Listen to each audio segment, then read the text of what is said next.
लिखो chemical kinetics. Chemical kinetics, it is a branch of chemistry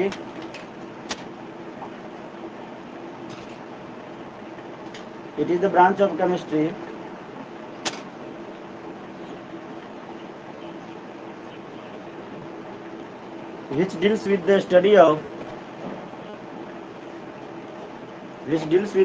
of rate of chemical reaction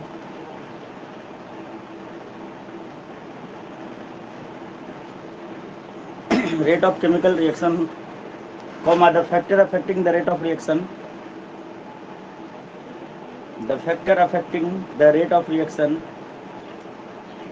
मतलब chemistry का एक branch है, chemistry का एक पार्ट है जिनमें हम ये पढ़ते हैं कि केमिकल रिएक्शन का रेट क्या है, कौन कौन से ऐसे फैक्टर है जो उसको अफेक्ट कर रहा है, the factor affecting the rate of chemical reaction and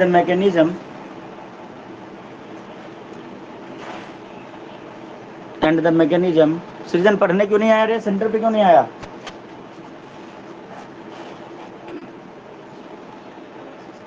and the mechanism by which the reaction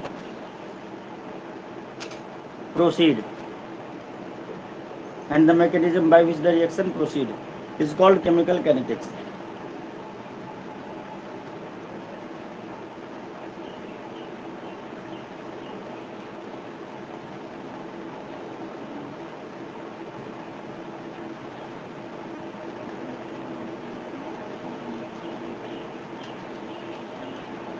लिख लिया? Classification of reaction on the basis of rate, classification of reaction on the basis of rate.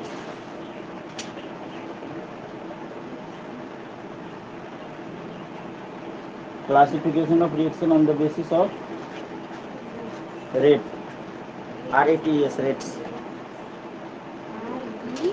अरे rates, RATES, rates. पहले भी वही rate का spelling था, ठीक है. स्टार पॉइंट लिखो, स्टार डाल के very fast reaction, very fast reaction, very fast reaction. Example precipitation of AgCl. बगल में लिखो ना, अच्छा कोई बात नहीं, चलो. Example precipitation of AgCl.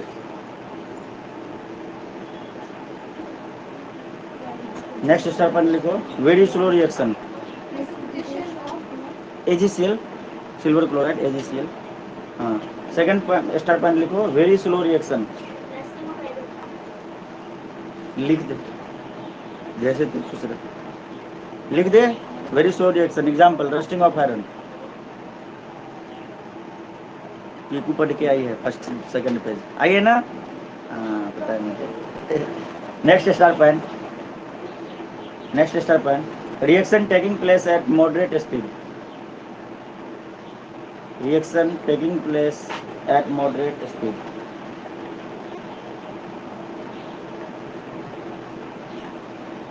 Reaction taking place at moderate speed.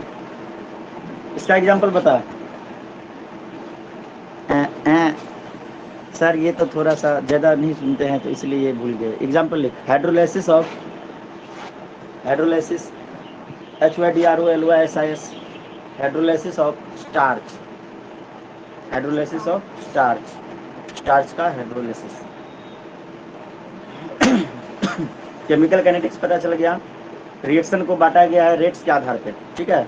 3 तरह के, very fast, very slow and moderate reaction, ठीक है. तो पहला वाला का एग्जांपल हो गया AgCl, दूसरे का हो गया रस्टिंग ऑफ आयरन, ठीक है. थर्ड का हो गया hydrolysis of the starch.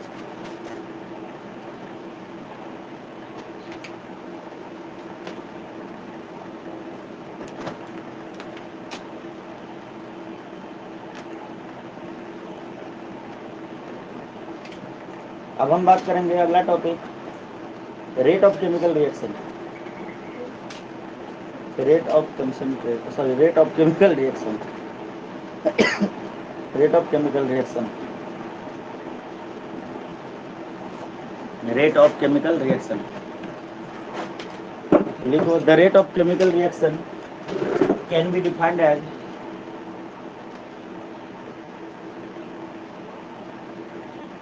The rate of reaction या फिर chemical reaction can be defined as the change in concentration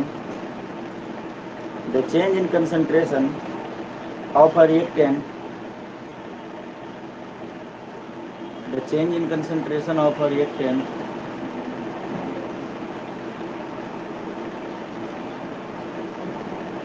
or a product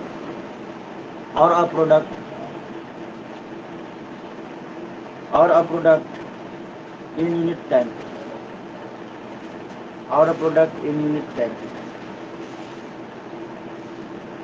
तेरे साथ हादसा होने वाला तो तू बच गया। एक बार ऐसे एक बच्चे ने किया था तो मैंने इसको धीरे से साइड करके मार दिया, तो पीछे फिर पीछे वाले बच्चों को इशारा कर दिया और चला गया बाहर। उसके बाद पता ही नहीं हाँ? बात कर रहे थे हम इससे ये सोच रहे कि सुनो फिर से रिपीट कर रहा रेट। हाँ सुनाई नहीं दे रहा है ठीक है, खड़ा होकर बोलता है। The rate of reaction can be defined as the change in concentration of a reactant और a product in unit time ठीक है। ये हो गया रेट ऑफ केमिकल रिएक्शन। कोई बात नहीं,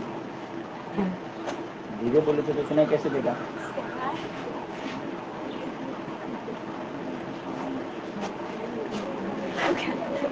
क्वेश्चन दिया था रात को, कर लिए तुम लोग?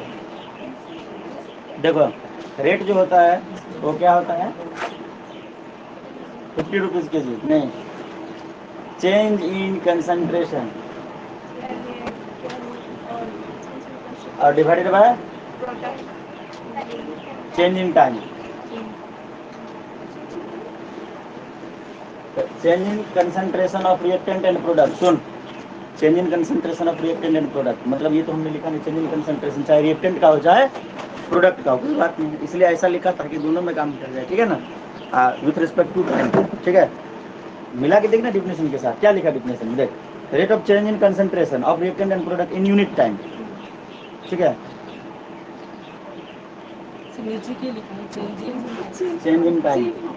Change in time.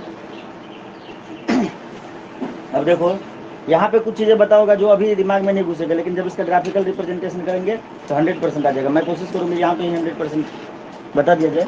मान लो कि कोई एक रिएक्टेंट है, ऐसे क्यों हो रहा है भाई, ज्यादा निकल के दे रहा है, इतना नहीं चाहिए भाई, कम दे।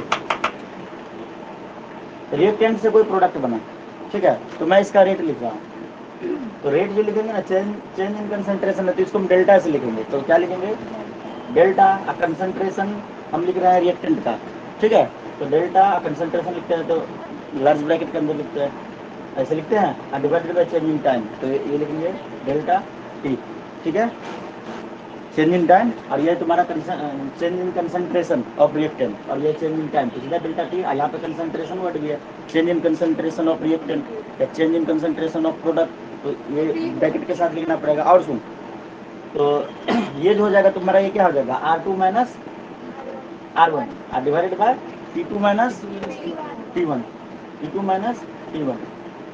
और एक बात और कि रिएक्टेंट का पहले, अच्छा पहले प्रोडक्ट का लिख लेते फिर बताता हूँ। इसी प्रकार प्रोडक्ट का जो अगर हम रेट लिखेंगे प्रोडक्ट का, तो क्या लिखेंगे, डेल्टा P और डिवाइडेड बाय डेल्टा T, ये हो जाएगा T2 माइनस T1,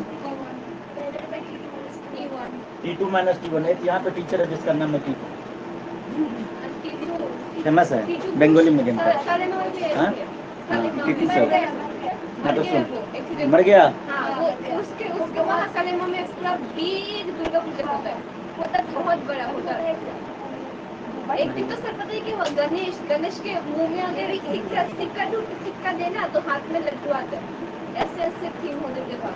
अरे ये तो कहीं पे यहाँ पे भी करा सकते हो तुम। नहीं वहाँ पर। अरे मूर्ख आत्मा, ये सब बनाया जाता है, ये सब टेक्नोलॉजी का कमाल है। तुम इसमें सिक्का डालोगे, उधर कमांड मिलेगा, लड्डू गिरेगा, लड्डू लोड किया गया रहता है क्या, ये चमत्कार नहीं है।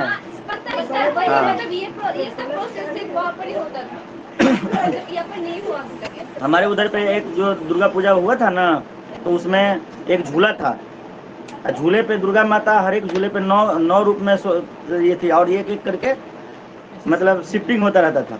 शिपिंग होता था। एक बात याद हाँ। आपने बोला ये चमत्कार नहीं तो याद आ गया बलात्कार। पागल है ये, क्या बोल रही है?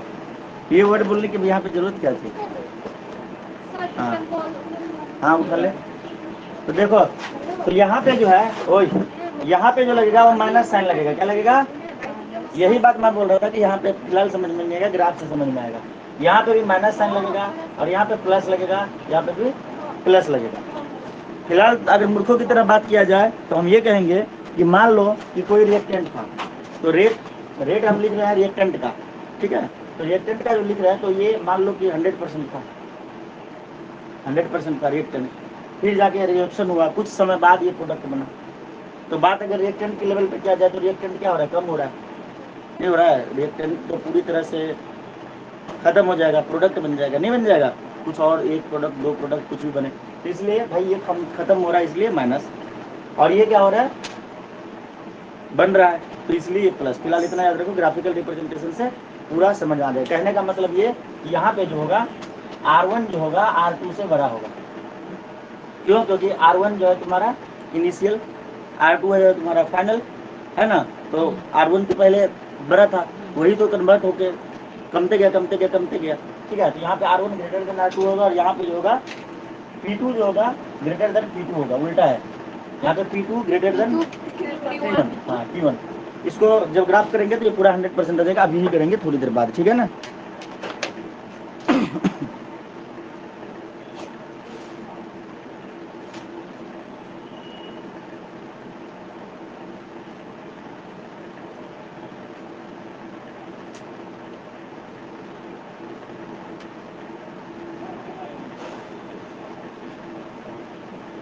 अब देख, रेट जो होते हैं ना वो दो तरह के होते हैं। कितने तरह के? दो तरह के। एक होता है एवरेज रेट, एक होता है instantaneous rate. Very good.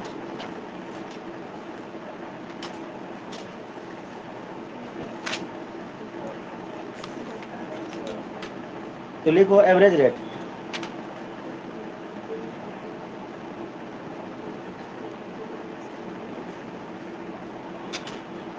The rate of reaction, average rate, average rate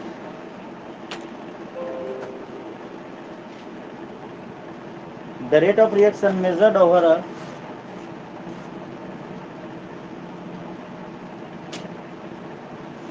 the rate of reaction measured over a definite time interval,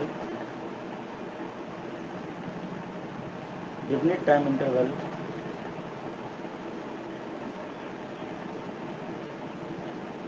is called average rate of reaction. Average rate of reaction. Full stop. Consider a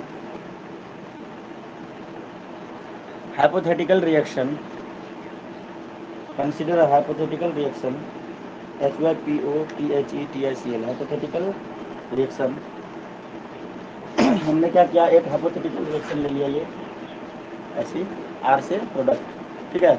लिख लो, फिर से लिखना है, नहीं भी लिखोगे तो कोई बात नहीं, लिख लो। हाइपोथेटिकल रिएक्शन R, एरो लगा के P, ठीक है। हमने एक कंसिडर कर लिया हाइपोथेटिकल रिएक्शन।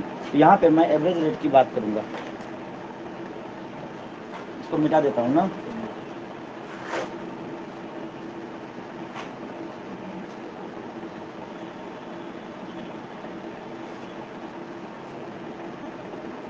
एवरेज रेट जो होगा तुम्हारा, ये हो जाएगा तुम्हारा माइनस डेल्टा R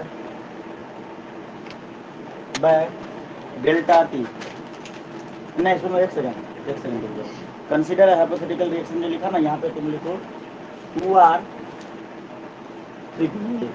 RP लिखे थे ना, 2 और 3 लगा दो, ठीक है। ये डालने से थोड़ा एक और कंफ्यूजन मतलब जो है वो कम हो जाएगा। तो देखो, change in concentration of the reactant divided by change in time. Minus था, माइनस हमने लगा दिया, ठीक है। लेकिन अगर यहाँ पे ओनली RP होता तो ये यहाँ तक ठीक था। अगर रिएक्टेंट के साथ कोई टर्म मल्टीप्लाई है, रिएक्टेंट के साथ कोई टर्म मल्टीप्लाई है, तो वो टर्म यहाँ पे डिवाइड हो जाएगी। ये बात पता है? नहीं बात समझ में आ गया? मान लो कि ये रिएक्शन लिया हुआ है 2R से, एक हाइपोथेटिकल रिएक्शन हमने लिया, 2R था और 3P बना, ठीक है। तो हम जो एवरेज रेट लिखेंगे रिएक्टेंट का, तो माइनस तो तुम्हें पता है delta R by delta T, यहाँ तक तो पता है। तो इसके साथ जो भी चीज़ मल्टीप्लाई उससे डिवाइड कर देंगे, कोई दिक्कत। तो ये लिख लो इज इक्वल टू क्या बन जाएगा। हाँ सॉरी, ये हो गया एवरेज रेट रिएक्टेंट का। अब हम लिखेंगे एवरेज रेट प्रोडक्ट का। तो प्रोडक्ट का लिखेंगे तो क्या हो जाएगा, delta P by delta T, और यहाँ पे प्लस होता है, पता है ना। लेकिन इसके साथ जो भी चीज़ मल्टीप्लाई है उससे यहाँ पे क्या कर देंगे, डिवाइड कर देंगे। दोनों के इक्वल हो गए। हाँ, रिएक्टेंट का और प्रोडक्ट के दोनों तो सेम होगा ना लास्ट में। तो ये जो हमने लिखा है रिएक्टेंट का लिखा, ये जो लिखा हुआ प्रोडक्ट के लिए, R for reactant, T for product, कोई दिक्कत। और यहाँ पे थोड़ा सा ब्रैकेट छूट गया, कंसंट्रेशन की बात करेंगे, ठीक है ना। ये बात है समझ में।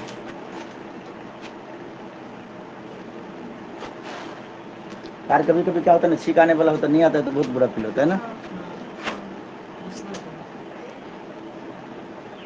जब ऐसा आता है तो नहीं आता।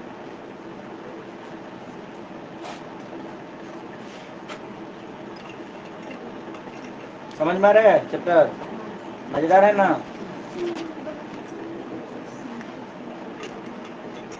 फर्स्ट पेज जब तक तुम लोग पढ़ो तो बुक का मैं आया 2 मिनट, फर्स्ट पेज पढ़ो बुक का।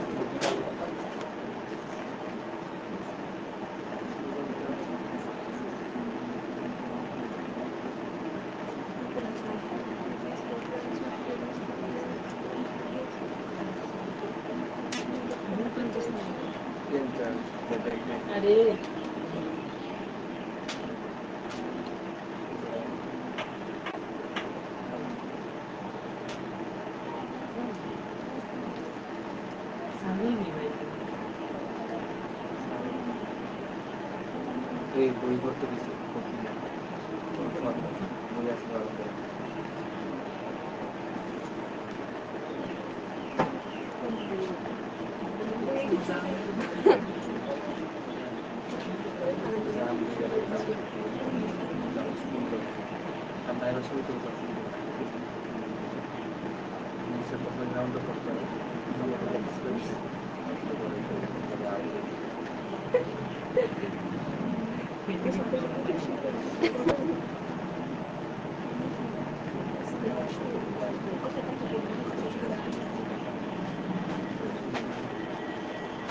क्या रे बंटा बैठा हुआ है, बुक नहीं लेके आया।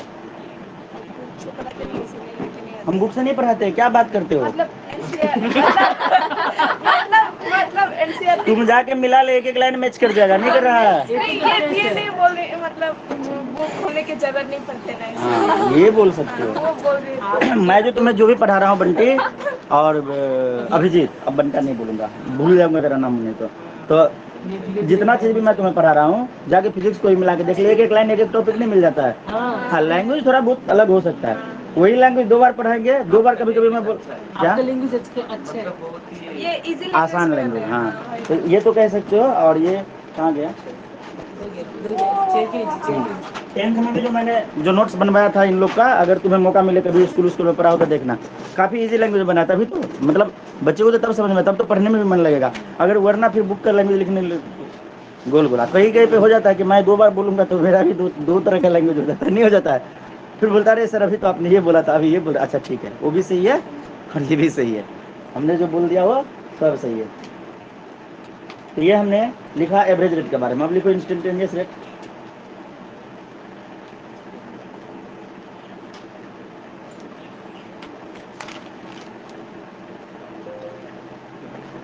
इंस्टेंटेनियस रेट,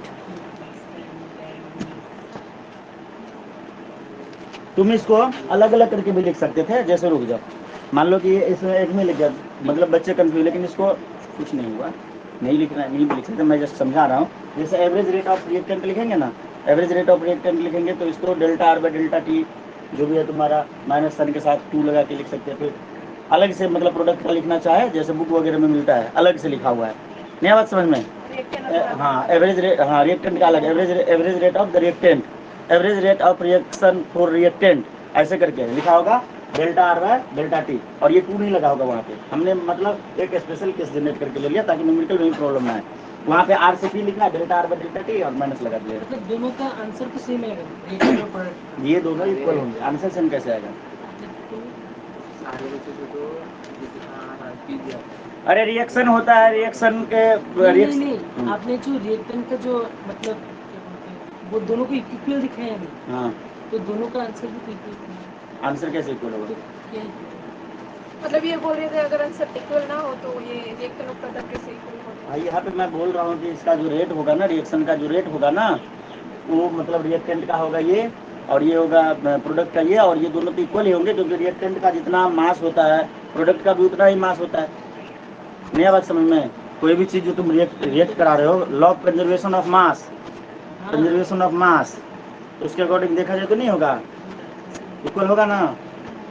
नहीं सर, वो बोल रहा है मतलब वैल्यू, हाँ हाँ वैल्यू सेम होंगे। यही तो बोल रहा हूँ। हाँ, इसके जो मतलब मैं ये दिखा रहा था यहाँ पे कि इसको लिखेंगे ऐसे, इसको दो पार्ट में भी करके लिख सकते हैं, ठीक है। अब लिखो इंस्टेंटेनियस रेट, तुम आंसर ही निकालने पहुंच गए। यहाँ पे क्वेश्चन है जो आंसर तुम निकालोगे। नहीं, मैं बोल तुम एक दो स्टेप बाद का बोल रहा था।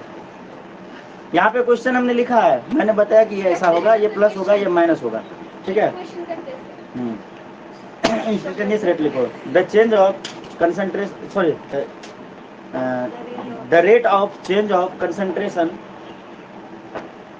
the rate of change of concentration of any one of reactant, any one of the reactant or product at that particular at that particular instant of time, instant of time is called instantaneous rate। पहले वाले में क्या था, पहले में और इसमें क्या डिफरेंस है? इसमें जो है रेट ऑफ कंसंट्रेशन को हम मेजर करते हैं डिफिनिट टाइम इंटरवल पे, ठीक है, और इसमें क्या करते हैं, पार्टिकुलर इंस्टेंट ऑफ टाइम पे हम लेते हैं। पहला वाला जो हमने लिखा, इसको हम ये भी पढ़ सकते हैं, माइनस साइन लगा ना, तो इसको क्या पढ़ेंगे, decrease in the concentration of reactant, decrease in the concentration of reactant divided by time taken. और इसको क्या लिखेंगे, increase in the concentration of product. लिख दूं क्या, या याद रहेगा? याद रहेगा। इसको हम ये भी बोल सकते हैं, decrease in concentration of reactant divided by with time, ठीक है, अब बाय टाइम टेकन। और इसको हम ये भी पढ़ सकते हैं, इंक्रीज, ये पढ़ने के लिए है, ये एग्जाम में नहीं भी लिखो तो चलेगा, एग्जाम में लिख दोगे तो गलत भी नहीं होगा, ठीक है। Increase in concentration of product divided by time taken. तो ये तो हो गया तुम्हारा कि डिफिनिट टाइम में हम इसको निकालते थे। और अभी जो हम पढ़ेंगे इंस्टेंटेनियस रेट, वो क्या होगा कि किसी पार्टिकुलर टाइम इंस्टेंट में, मतलब डिफरेंशिएशन। क्या होगा, डिफरेंशिएशन नहीं होगा। तो इसके लिए जो इंस्टेंटेनियस रेट अगर हम लिखेंगे तो क्या होगा, इंस्टेंटेनियस इंस्टेंटेनियस रेट हो जाएगा तुम्हारा, सेम रहेगा, डेल्टा के जगह पे डी आ जाएगा, minus D R by D T, और यहाँ पे 2 लगा था तो यहाँ पे भी 2 लगा रहेगा, ठीक है। और प्रोडक्ट का अगर हम बात करेंगे, ठीक है, तो प्रोडक्ट तो क्या हो जाएगा, D P by D T, और ये 3 मल्टीप्लाई था मतलब वहाँ पे, इसलिए जो भी कोफिशिएंट इसका रहेगा ना उससे डिवाइड हो जाएगा, D R by D T minus D P by D T plus. कोई दिक्कत?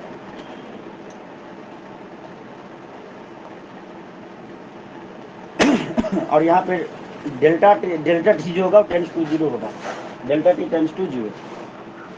आगे पढ़ेंगे, पार्टिकुलर इंस्टेंट पे कर रहे हैं ना, किसी एक पार्टिकुलर पॉइंट पे कर रहे हैं ना, तो टाइम थोड़ी लगेगा, चेंज इन टाइम थोड़ी होगा।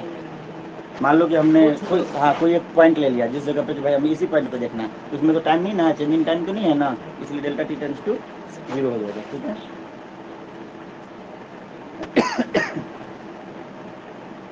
हो गया, यहाँ पे प्लस नहीं डाले, प्लस डालेगा, बेटा दे इसको।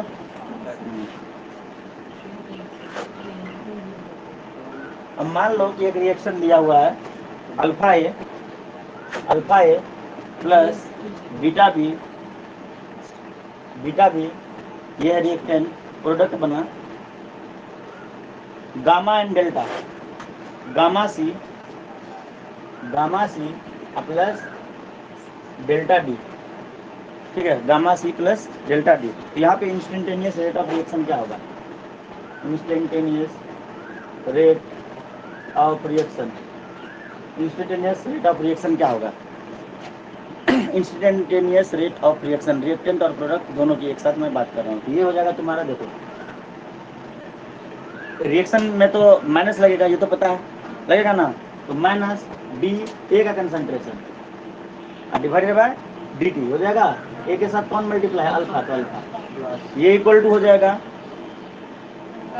प्लस नहीं होगा, वही बात मैं तभी बता रहा था, प्लस नहीं होगा, ये इसका होगा, ये इसके मतलब इसका जो कंसंट्रेशन, इसका जो इंस्टेंटेनियस रेट ऑफ रिएक्शन होगा ये इसके बराबर होगा, ये इसके, ये सब ठीक है। तो ये इक्वल टू हो जाएगा माइनस डी बी अब डी टी अब बीटा, और दिस इक्वल टू, अब ये रिएक्टेंट था और इधर पे जो अभी आ रहा है वो प्रोडक्ट आ रहा है, तो लेकिन इस दोनों में माइनस था तो प्लस, इसमें क्या लगेगा? प्लस, प्लस दिखा रहा है कि भाई ये प्रोडक्ट है, पी से प्लस पी पे प्रोडक्ट, ठीक है, ऐसे याद रखना। तो ये हो जाएगा डी बोलो C by gamma D T equal to plus D D by, ये डिफरेंशिएशन की बात है। हाँ हाँ हाँ, अरे रिएक्टेंट कहाँ इक्वल है? Rate of concentration of A with respect to time T, ये जो है वो concentration of B with respect to time T इसके इक्वल है, और ये जो है इसका सी का कंसंट्रेशन हम पढ़ रहे हैं, क्या लिखा हमने? Instantaneous rate of reaction. हाँ क्या बोली तू? हाँ concentration, instantaneous rate of reaction मतलब कंसंट्रेशन की बात कर रहे हैं, कंसंट्रेशन के टर्म में बात कर रहे हैं, टॉपिक ही अपना कंसंट्रेशन है।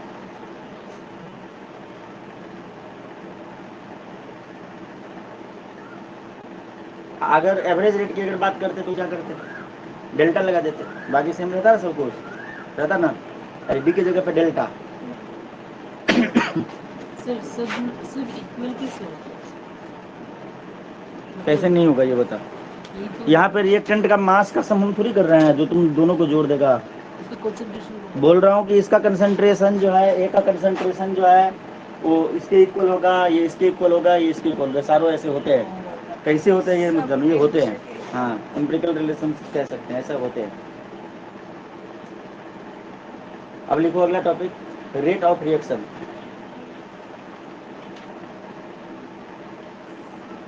पहले ही लिख देना था, उसके पहले ही टॉपिक लगा दो। यहाँ पे जो लिखा है alpha plus beta B equal to gamma C plus delta D, उसके ऊपर टॉपिक डाल दो, डालना छोड़ देते हैं। रेट ऑफ रिएक्शन यहाँ पे rate of reaction, rate of reaction, ठीक है, rate of reaction, rate of reaction क्या बोला? पहले किए थे ना, rate of chemical reaction, this is rate of reaction. Physical reaction थोड़ी होता है कि रिएक्शन कैसा होता है, केमिकल ही होता है ना। बोल रहा पहले के थे रेट ऑफ केमिकल रिएक्शन, अभी रेट ऑफ रिएक्शन। भाई केमिकल के रिएक्शन के बारे में बात कर रहे हैं ना। पहले तो टॉपिक डाल दिया, कहाँ पे डाला था? वो तो कब का खत्म हो गया। ये तुम्हारा rate of chemical reaction, rate of chemical reaction हमने बताया, इसको डिफाइन करेंगे, change in concentration of reactant to the product लिख लिए, rate is equal to change in concentration change in time, reactant के लिए लिखे, प्रोडक्ट के लिए लिखे।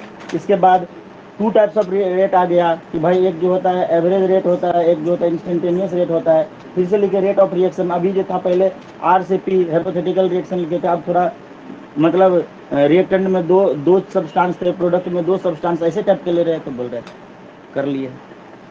टॉपिक बदल रहा है नहीं बदल रहा है? कहाँ पे दिमाग तेरा हैंग मार रहा है? रेट ऑफ रिएक्शन हम पढ़ रहे हैं, उसमें देखो पहले ऐसा लिए थे क्या, हाइपोथेटिकल रिएक्शन ले लेते थे आर से पी, जस्ट एक समझाए थे उस टॉपिक को, उस डिफिनीशन को समझा रहे थे। अभी यहाँ पे बता रहे हैं कि कैसे मतलब निकालेंगे न्यूमेरिकल में इसका कैसे यूज होगा। अब बात समझ में, दिमाग में सेट कर लो कि जो इस तरह टाइप से कहीं पे रिएक्शन दिया है ना, ऐसे सोचो, मान लो कि इस टाइप का कोई रिएक्शन दिया है तो ए का जो कंसंट्रेशन होगा, इंस्टेंटेनियस रेट ऑफ रिएक्शन निकालते हैं। रेट ऑफ रिएक्शन में एवरेज रेट ऑफ रिएक्शन भी होता है, instantaneous rate of the reaction होता है, केमिकल रिएक्शन का ही होता है, फिजिकल रिएक्शन नहीं होता। बोल रहे यहाँ पे केमिकल रिएक्शन था, यहाँ पे नहीं है। इंस्टेंटेनियस रेट है, RET है, रेट ऑफ रिएक्शन। ये क्या होगा सुनो ध्यान से, डी साइन से डिनोट करते हैं इंस्टेंटेनियस है इसलिए d/dt, ठीक है। d/dt इसलिए लेते हैं, देखो अगर हम एवरेज लेते हैं तो चेंज इन टाइम लेते हैं। हमने बोला कि भाई मान लो कि एक रिएक्शन हुआ है, हमें इस पॉइंट में बताओ, तो एक गिवन टाइम है ना, तो यहाँ पे क्या हो जाएगा, dt हो जाएगा, नहीं हो जाएगा, मतलब d/dt। और ये हम एक पार्टिकुलर इंस्टेंट पे स्टडी कर रहे हैं, इसलिए जैसे मान लो एरिया होता था A, तो उसका थोड़ा सा एरिया आप सेलेक्ट कर देते तो ये DA नहीं हो जाता था, हो जाता था ना। तो इसलिए पार्टिकुलर इंस्टेंट पे हम स्टडी कर रहे हैं, इसलिए इसका नाम है इंस्टेंटेनियस रेट ऑफ रिएक्शन। तो ये हो जाएगा D concentration of A divided by dt। Minus क्यों लगेगा, क्योंकि ये रिएक्टेंट का, रिएक्टेंट वाले माइनस क्यों लगते हैं, मैंने बोला कि ग्राफिकल रिप्रेजेंटेशन में आ जाएगा समझ में। क्योंकि रिएक्टेंट जो होता है, मान लो कोई सब्सटेंस है, तो कुछ देर बाद रिएक्ट करके प्रोडक्ट बनेगा, तो रिएक्टेंट तो पूरी तरह से खत्म हो जाता है, रिएक्टेंट में कुछ बचता है, मतलब क्या, इसका डिक्रीज होता है ना, वो डिक्रीज होता है, तो इसलिए माइनस लगा। प्रोडक्ट में क्या होता है, बनते हैं नए सब्सटेंस, तो उसका क्या होता है, इंक्रीज होता है उसका कंसंट्रेशन, तो बस इसलिए यहाँ पर माइनस लगा। ये भी रिएक्टेंट का ही पार्ट था, इसलिए इसमें भी माइनस लगा। तो concentration of B with respect to time t, ठीक है। और यहाँ पे बीटा इसके साथ मल्टीप्लाई था, इसलिए लग गया ये, मतलब ये तुम्हारा कुछ वैल्यू दी नहीं होता है, 2 3 4 5 नहीं होता है, वही बोला ये यहाँ पे अल्फा था तो अल्फा लगा, जितना तुम डिवाइड करके बीटा था तो बीटा से कर दिए। अभी क्या प्रोडक्ट में देखो प्लस है, यहाँ पे गामा मल्टीप्लायर था तो इससे कर दिए डिवाइड, मतलब ऐसा करते हैं हम, ये बता रहे हैं, ठीक है। ऐसा तुमको मानना पड़ेगा कि ऐसा करते हैं, ऐसा क्यों करते हैं ये नहीं पूछना है, ऐसा करते हैं इसको सीखना है, यही तो सिखा रहे कि ऐसा करते हैं, समझे पीकू, ऐसा करते हैं, ठीक है। तो अब यहाँ पे हमने रेट ऑफ रिएक्शन लिखा, तो लिखा हुआ तुम्हारा, एक सेकेंड,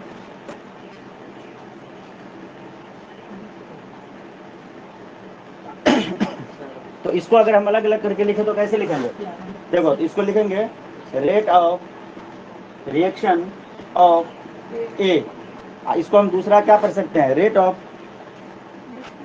डिसअपियरेंस ऑफ ए, क्या पढ़ सकते हैं, इसको ये भी पढ़ सकते हैं, रेट ऑफ डिसअपियरेंस ऑफ ए, ये भी पढ़ सकते हैं, ठीक है। और ये जो हो जाएगा तुम्हारा, ये जो था -d/dt, ठीक है। एक सेकंड ध्यान से सुनो, रेट ऑफ रिएक्शन मतलब ये तो तुम्हारा हुआ इंस्टेंटेनियस रेट ऑफ रिएक्शन, ऐसे लिख दिया। अब अगर हम लिखते हैं rate of reaction of A, rate of reaction of A या फिर rate of disappearance of A, तो ये वाला जो अल्फा था वो नहीं लिखेंगे, बस इतना ही लिखेंगे, -d/dt। आया बात समझ में, हाँ इतना ही लिखेंगे, अल्फा कहाँ जाएगा ये नहीं, मतलब इतना ही लिखेंगे, ठीक है, निकालते हैं इतना ही लिखेंगे। दूसरा जो है rate of reaction of B, या फिर हम इसको ये भी पढ़ सकते हैं rate of disappearance of B. Beta नहीं लिखेंगे ना यहाँ हाँ? पे, बीटा हो जाएगा। नहीं बीटा नहीं लिखेंगे, डिसअपियरेंस ऑफ बी, ये जो होगा इसको कैसे लिखेंगे,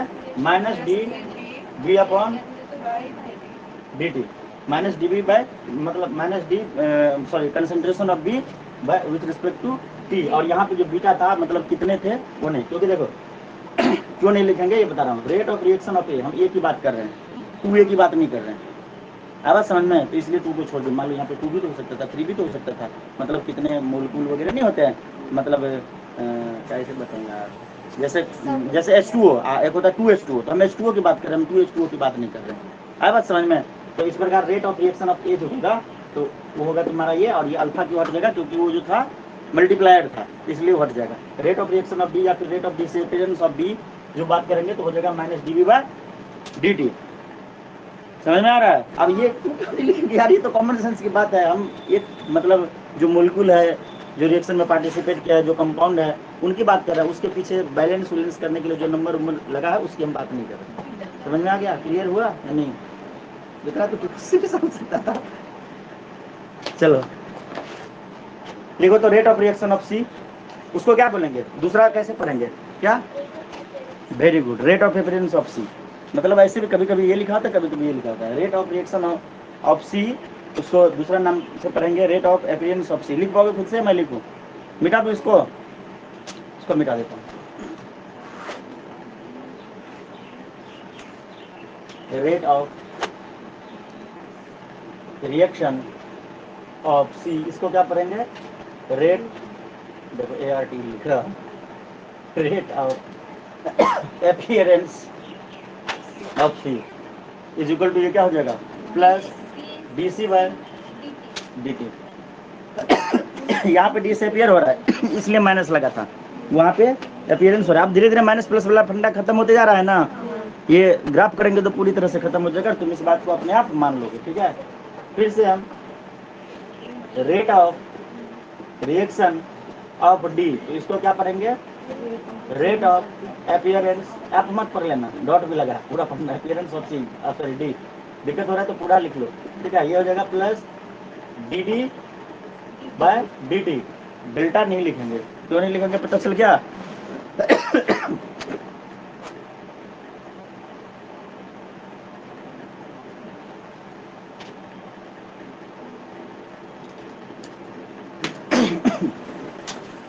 एक जो हेडिंग दिया था जहाँ पे इंस्टेंटेनियस रेट ऑफ रिएक्शन दिए थे, कहाँ पे रुको मैं देखो, मैं एग्जैक्टली क्या दिए थे, हाँ इंस्टेंटेनियस रेट दिए थे ना, उसके ब्रैकेट में, उसके सामने ब्रैकेट में डेल्टा T टेंड्स टू 0, ये लगा T टेंड्स टू 0, हेयर लिख दो, here delta T tends to 0, वरना तुम इसको समझ लोगे कि इससे डिनोट करते हैं, मतलब पढ़ने में कंफ्यूजन हो सकता है ना। मतलब इंस्टेंटेनियस रेट ऑफ रिएक्शन में डेल्टा T टेंड्स टू 0 होता है, क्यों? क्योंकि हम गिवन इंस्टेंट पे बात करते हैं। जैसे मान लो ये पंखा घूम रहा है, मैं बोलूँगा ये घूम के मान लो यहाँ पे है, इस टाइम पे बताओ, मतलब क्या? कोई टाइमिंग नहीं है, हम इस टाइम पे पूछ रहे हैं, टाइम 0 के बराबर। तुम यहाँ से यहाँ जा रहे हो, तुम यहाँ से यहाँ जा रहे हो, स्पीड है तुम्हारा 30-40 चेंज हो रहा है, घट रहा है, इस पॉइंट पे बताओ यहाँ पे टाइम कहाँ है? कुछ नहीं है, टाइम 0 है, टेंड्स टू 0, नहीं समझे? इस प्रकार से समझ में आ रहा है? हैंग नहीं मार रहा है किसी का दिमाग? अच्छा, आप तक जो भी पढ़ा है उसमें जो भी डाउट है पूछ लो। अब ये मत बोलना कि सर फिर से नहीं आ रहा है, मुझे नहीं लगता कि कुछ ऐसा चीज़ था इसमें। आ गया ना पूरा? 100% किस किस को नहीं आया? हाथ उठाओ। 99% किस किस को आया? क्यों नहीं आया 100%? दिक्कत क्या है पूछो? एक बार तो 100 नहीं बोला, इसलिए 99 मैंने बोला कि 99 किसको आया, मतलब तुमको तो 100 आया, तो 99 में क्यों हाथ उठाओगे? ना, क्योंकि हमें लगा 100 को अपनी 99 अच्छा, अप्रॉक्स ले लिया, मतलब मेरे से भी एडवांस निकल गए तुम। चलो एक एग्जाम्पल लेके थोड़ा समझाने की कोशिश करता हूँ, ठीक है?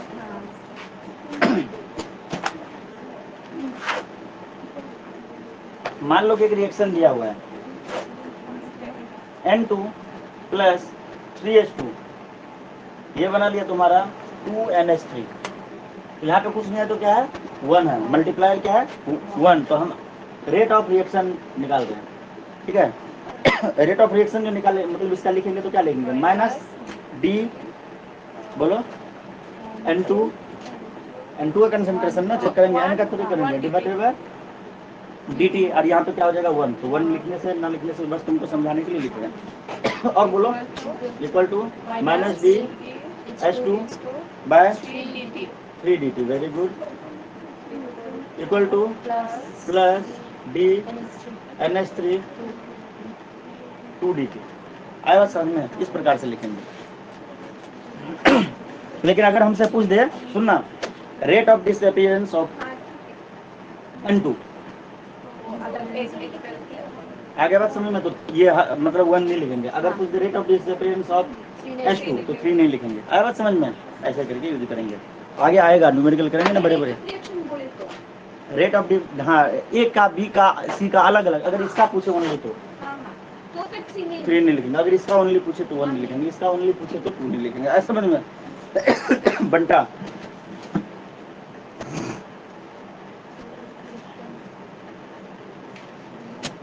कैसा लग रहा है ये चैप्टर? तो हम तुमको कुछ बता रहे थे कि वो जो हमने चैप्टर पढ़ा ना, वो सबसे ज्यादा मार्क्स का थे। मैंने आज सिलेबस देखा था, तुम भी देखना जाके, जो हमने वो क्या पढ़ा था, इलेक्ट्रोकेमिस्ट्री, वो 10 मार्क्स के आने वाले हैं। हाँ, अकेला मतलब 80 में 10 मार्क एकदम पक्का, गारंटेड। उसमें तुम्हें सुनो, उसमें तुम्हें एक चीज की और जरूरत है, मैंने जितना पढ़ाया इनके अलावा तुम्हें क्या करना है? क्वेश्चन को थोड़ा प्रैक्टिस करना है, बुक के क्वेश्चन को, ये मैंने छोड़ दिया। हाँ, NCERT ओनली, वो तुम्हें आना ही चाहिए हर हाल में, करके देखना। करना आए तो फिर लास्ट क्लास में होगा तो एक दिन प्रैक्टिस सेशन रख देंगे उसका, क्वेश्चन प्रैक्टिस करने के लिए, ठीक है। लेकिन मुझे लगता है कि आ जाएगा, जब इतने पहले पूरा थ्योरी को पढ़ लेना, उसके बाद करोगे तो आ जाएगा। बुक में उल्टा पुल्टा लिखा, उस पर ध्यान मत देना, अपना दिमाग लगाना, फिर देखना कि आंसर बुक के साथ मैच करता है कि नहीं, कर जाएगा मैच, ठीक है ना। ये 10 मार्क्स का आएगा। और ये जो अभी पढ़ रहे हैं ये चैप्टर, ये ज्यादा बड़ा नहीं है, और ये भी आएगा 7 to 8 मार्क्स के। अब समझ में, मतलब 25% तो ये 2 ही चैप्टर तेरा संभाल लेगा, समझी पुकी। ये 2 चैप्टर तेरा 25% संभाल लेगा। और इसके पीछे का वजह ये है, इसमें कुछ डिलीट ही नहीं हुआ है, ठीक है। वरना छोटा छोटा पढ़ते तो 3-4 चैप्टर पढ़ते, तब जाके कितना हो पाता। फिजिक्स में भी यही सीन है। तू क्या बुढ़ाओ की तरह मुंह खोल के बैठा हुआ है, सही बोल रहा हूँ, जाके देख लेना। एक आध नंबर ऊपर नीचे हो सकता है, परंतु आएंगे इतने, ठीक है। अगला टॉपिक नहीं, मतलब कुछ क्वेश्चन कर लेते पहले, उसके बाद टॉपिक करेंगे, ठीक है। तो numerical related to ROR, rate of reaction based numerical हम करने वाले हैं। फर्स्ट न्यूमेरिकल लिखो।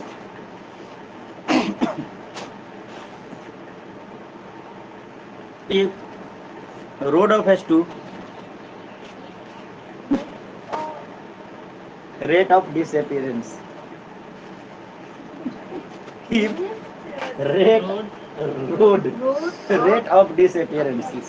rate of disappearance of H2 का रोड थोड़ी होता है। मैं बोला नहीं, रोड ऑफ H2, तो पहले ये लिख ले, सुनो ना, मतलब लिखने वाली थी, फिर उसके बाद ये भी सोच रही सर शायद बदला के H2 का रोड कब बोला।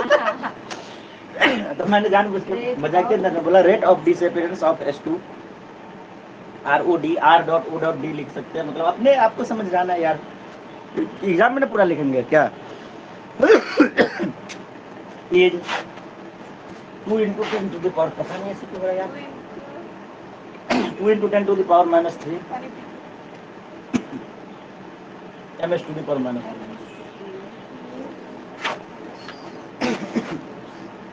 कैपिटल M है।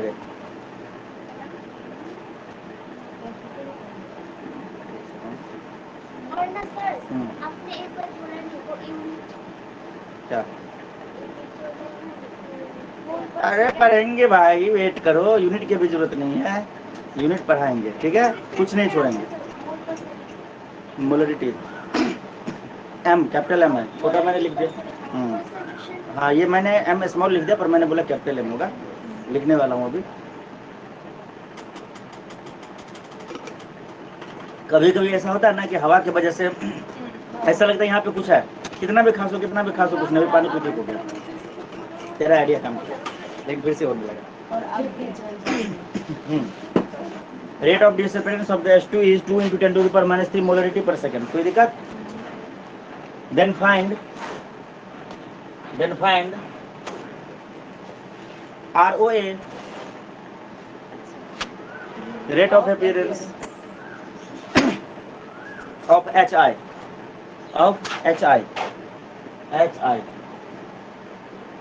हाई नहीं है ये, रिएक्शन अब तुम्हें लिखना पड़ेगा, नहीं रिएक्शन दिया हुआ है, सॉरी रिएक्शन दिया हुआ है, मिटा दे, लिख के दिखाते हैं, मजा आएगा। देखो ऑर्गेनिक केमिस्ट्री में क्या पता है, सुन, कुछ नहीं बदलेगा, जो सर ने बोल दिया तुमने रट्टा मार लिया वही आएगा, कुछ बदलता है क्या, नहीं बदलता, एकदम जो है सब कुछ सेट है, उसी को स्कैन मारना है, उसी को लिखना है। इनऑर्गेनिक में भी यही है, बायोलॉजी की तरह।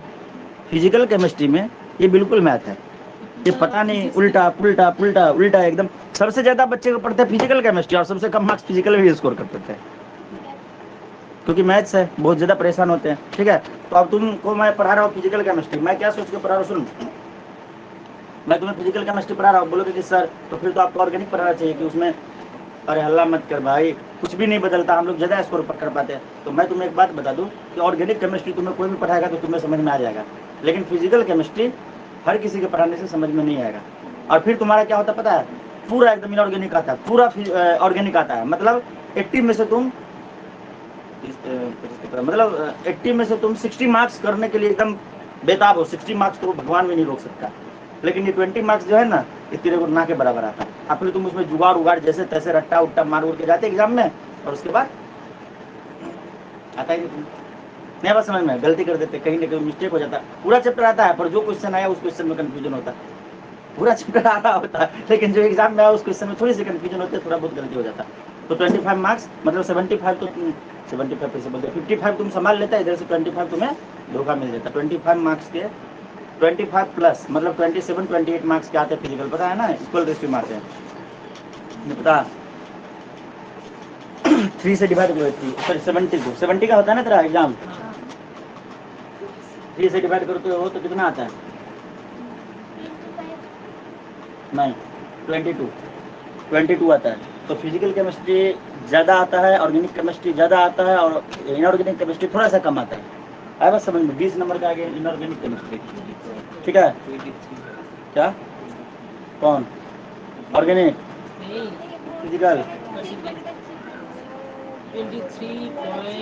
23 पॉइंट समथिंग आएगा ना, तो वही बात मैं बोल रहा हूँ। 20 नंबर का ये आ जाएगा, 24 नंबर का तेरा ऑर्गेनिक आ जाएगा, ऑर्गेनिक ओसी, 20 का ये आ गया आईसी, और पीसी जो आएगा कितना बच गया, मतलब अनुमान से मैं बता रहा हूँ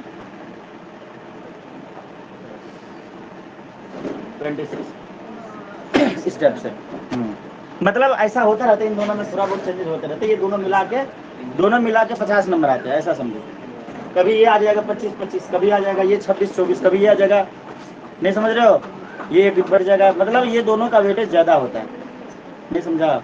ये दोनों आपस में शेयरिंग करते हैं, ये 26 तो ये 24, ये 26 तो ये 24, दोनों 25, ऐसा होते रहते हैं। और ये 20 नंबर के इनऑर्गेनिक से क्वेश्चन कम आते हैं, क्योंकि ये आसान है, बहुत आसान है। इसके बाद चालू करने वाले हैं, कौन सा डी ब्लॉक एलिमेंट है, डी एंड एफ ब्लॉक, क्या है डी एंड एफ। इसमें ज़्यादा टाइम नहीं लगेगा, कैजना क्लास में चला जाएगा, 1 क्लास 2 क्लास 3 4 क्लास मैक्सिमम पूरा जाएगा, पूरा खत्म। और ये चैप्टर कौन अभी जो कर रहे हैं, ये भी ज़्यादा टाइम नहीं लगेगा, जितना उसमें लगा था उसका हाफ। मतलब हाफ महीना नहीं, 1 महीना पूरा थोड़ी लगा उसमें। 1 महीना तो यार अभी कब कर, परसों खत्म हुआ था ना, 26 दिन लगा ना, तो 13 दिन लगेगा। मतलब इस महीने में हम 3 चैप्टर खींच लेंगे अगर चाहे तो, 2.5 मतलब 3 चैप्टर, हाँ, क्योंकि वो सबसे लेंदी था, बोल तो रहा हूँ। ये छोटा अभी मैंने क्या बोला, उसका हाफ लगेगा, जितना इसमें लगेगा उसका हाफ लगेगा अगले वाले चैप्टर में, डी एंड कौन सा बोला, 1 मंथ से 1 मंथ तो 40 तक बाकी है। हाँ ये चैप्टर पढ़ के क्या इनऑर्गेनिक करेंगे? हाँ, मतलब ये अब सीरीज बाय स्टार्ट की तो सीरीज बाय चलते हैं। 2 करके ही स्टार्ट कर दी। क्या 2 न्यू चैप्टर स्टार्ट किए। नहीं, 2 नहीं करेंगे, लफड़ा हो जाता है, खत्म करने में बड़ा झमेला होता रहता है। 1 करेंगे, जल्दी खत्म करके फिर दूसरा स्टार्ट करेंगे, सुबह शाम चलेगा, ठीक है। या नहीं तो ऐसा हो सकता है कि मॉर्निंग में डेली केमिस्ट्री रख दिया जाए, नहीं ऐसे नहीं, क्योंकि फिर केमिस्ट्री का धज्जिया उड़ जाएगा। हाँ, क्योंकि ट्यूसडे में केमिस्ट्री फिजिक्स होगा और सैटरडे और संडे में फिजिक्स होगा। अच्छा चलो, हम जो पढ़ा रहे हैं तुमको अपने हिसाब से पढ़ा रहे हैं, तुम्हारा सिलेबस मैं भी चाहूँगा कि तुम्हारा मार्क्स अच्छे आए, हम अपने तरफ से पूरी कोशिश करेंगे, ताकि तुम्हारा मार्क्स अच्छा होगा तो नाम मेरा ही होगा, सही है ना, फायदा मेरा ही है, तेरे से ज़्यादा मेरा फायदा है, ठीक है।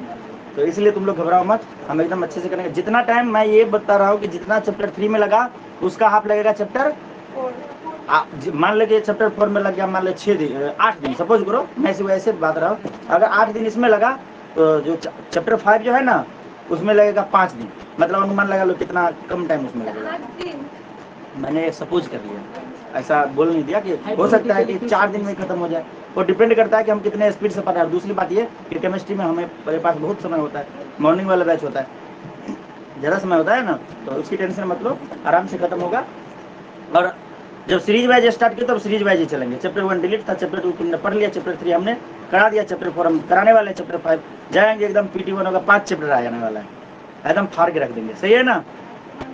और उसी से टीचर भी समझ जाएंगे कि तुम लोग अच्छे बच्चे हो, चलो अब तो इन लोगों को मार्क्स दिया जाए, इसके लिए तुम्हें रिवाइज करके जाना पड़ेगा। तो हमने क्वेश्चन दिया था, पहले इसको कर लेते हैं। एक रिएक्शन दिया हुआ H2 + I2 बनाएगा 2HI, ठीक है।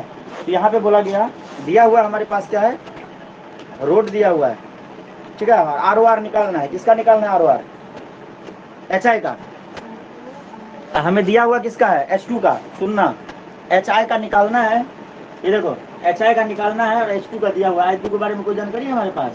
नहीं है। तो जब जानकारी नहीं है तो उसको नहीं लिखेंगे। क्या करेंगे? नहीं लिखेंगे। तो रेट ऑफ रिएक्शन क्या होगा? बोलो। DH माइनस कौन बोलेगा? माइनस माइनस DH कहाँ? H2 होगा ना? हाँ DH2 है DT 1 भी लिख लो। ना लिखने से भी होगा। नया लिखने से भी होगा। और इक्वल टू वहाँ पर भी प्लस प्लस DI DHI हाँ 2 DT। Very good. अब देखो तुम लोग अगर थोड़ा सा भी तुम्हारे पास दिमाग होगा तो तुम क्वेश्चन को पकड़ लिए होंगे। है दिमाग थोड़ा सा भी? ये क्या होता है बताना जरा। Rate of disappearance of H2 और ये क्या है? Rate of appearance of HI। तो लिख लेते हैं इसको। ROD लिख दूं? पूरा ही लिख देता हूं वरना तुम लोग कंफ्यूज हो जाओगे। रेट ऑफ डिसअपियरेंस अब समझ जाओगे ना ऑफ H2 डिवाइडेड बाय 1। ठीक है ना? ऐसे लिख सकते हैं इसको? नहीं लिख सकते? इसको लिख सकते हैं rate of appearance of HI divided bye. ये लिखना गलत है या सही? हमसे पूछा क्या ये बताओ क्वेश्चन में? Rate of appearance of HI। देखो rate of appearance of HI ये निकालना है। ये हमारे पास ये तो इसकी जरूरत नहीं है। ये 1 है और ये दिया हुआ है। तो ये कितना हो गया? ये कितना दिया हुआ है? 2 × 10⁻³ डिवाइडेड बाय 1। हाँ divided by 1 is equal to. अब मैं RO ये लिख दूं rate of appearance of HI divided by 2। Cross multiplication करो तो क्या आ जाएगा? Of HI is equal to 2 × 10⁻³ is equal to 4 × 10⁻³ ये आ जाएगा। और जो यूनिट था वही सेम रह जाएगा। इसका यूनिट जो था वही, क्योंकि 2 से जस्ट मल्टीप्लाई हुआ है ना। तो m⁻⁻⁻⁻⁻। मजा आया? तो ऐसे दिया रहेगा। फालतू के तुम लोग टेंशन ले रहे थे ये कैसे हो जाएगा, कम कैसे जाएगा, बढ़ कैसे जाएगा। घंटा दिमाग को शांत करिए और अच्छे से पढ़िए। और देखो फिजिकल केमिस्ट्री एक बात और बता रहा हूँ। फिजिकल केमिस्ट्री और यार ऑर्गेनिक बोलने वाला था। ऑर्गेनिक केमिस्ट्री कोई भी टीचर अगर पढ़ाता है तो कुछ चोरी नहीं कर सकता। क्यों? बोलो क्यों? तुम बताना क्यों? क्योंकि उसमें टोटल है लड़की सुन ले, टोटल कॉन्सेप्ट है। जैसे तेरे फिजिक्स वाले सर फिजिक्स का चैप्टर 2 पढ़ाया या 1 ही पढ़ाया, जो भी पढ़ाया, तो उसमें थ्योरी बताया लेकिन बहुत सारे चीज न्यूमेरिकल में चोरी कर लिया, नहीं बताया। तो वहाँ पे वो नहीं कर पाएगा। क्यों? क्योंकि वो सारे ऑर्गेनिक में तो थ्योरी होता है ना, टॉपिक होता है। जैसे मान लो हाइड्रोकार्बन पढ़ रहे तो उनका सारा चीज पढ़ाना ही पड़ेगा, उनको मजबूरी है उनकी, नहीं है। अब फिजिकल में चोरी किया जा सकता था, न्यूमेरिकल नहीं बता के किया जा सकता था ना। तो हम लोग ने कमजोर करी को पकड़ा और उसी को पढ़ लिया। और फिजिकल केमिस्ट्री तो अपना खत्म होने वाला है, पता है? अरे पूरा फिजिकल खत्म होने वाला है। क्या बोल रहे हैं सर? क्या बात कर रहे हो? बुक हाँ निकालो। हाँ हाँ हाँ तो अरे ये मैंने खोल दिया, किसका ये हो गया खराब?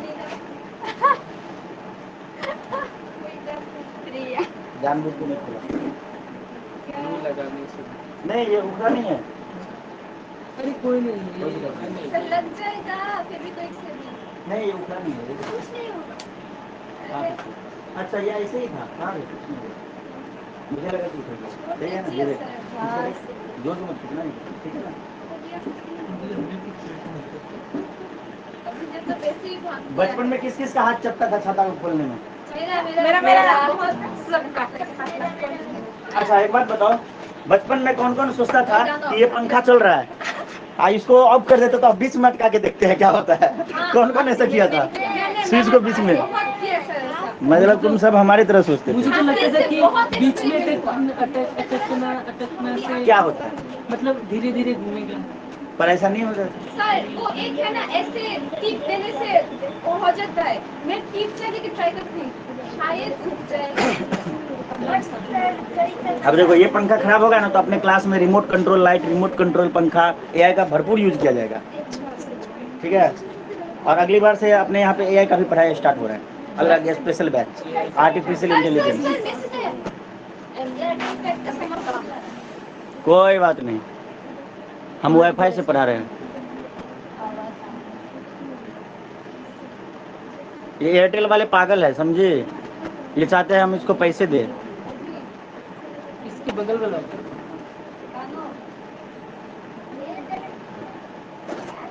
देखो बोर्ड कम दिख रहा था, इन लोग को दिक्कत हो रहा होगा। सृजन समझ में आया जो भी बात हम पढ़ाए हो? रतन टाटा, तानिया दास, आज रतन टाटा का बर्थडे है। रतन टाटा आज तो तुझे पार्टी देना था, भाग गया, गधा कहीं का, मारेंगे तेरे को, ठीक। इफ रोड ऑफ SO2, अगला क्वेश्चन लिखो, if rate of disappearance of SO2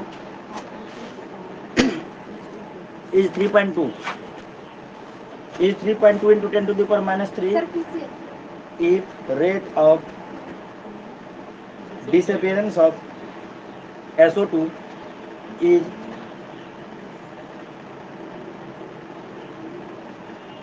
if rate of disappearance of SO2 is 3.2 into 10 to the power minus 3 3.2 into 10 to the power minus 3 kg per second, यहाँ पर लगा दिया लगता, KG में दे दिया। अब तुम्हें मोल में निकालना पड़ेगा, नहीं निकालना पड़ेगा, ठीक है, KG per second. Then find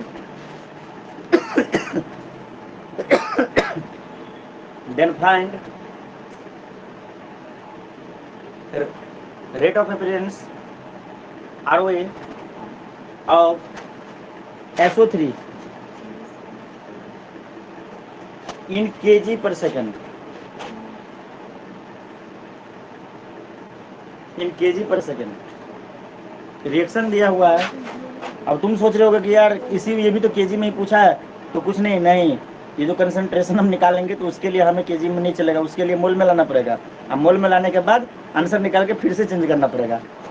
आया बात समझ में? नहीं समझी सनिया पॉल? पहले चेंज करना है, आंसर निकाल के फिर से चेंज करना है। रिएक्शन जो तुम्हारा दिया हुआ है, ये दिया हुआ है 2SO2 plus O2 minus 2SO3। Solve करके देखो।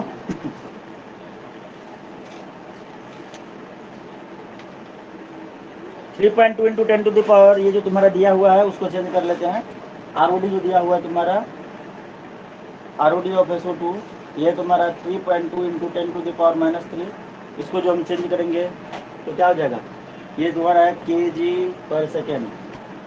तो इसका मोलिकुलर वेट से डिवाइड कर देते हैं मेरे, हाँ, ये हो जाएगा 3.2 into 10 to the power minus 3 divided by 64। तो ये देखो 32 2 जा 2 मतलब पॉइंट हो जाएंगे 20 हो जाएगा, तो क्या हो जाएगा 1/20 हो जाएगा into 10 to the power minus 3। इसको जब तुम सॉल्व करोगे तो ये आ जाएगा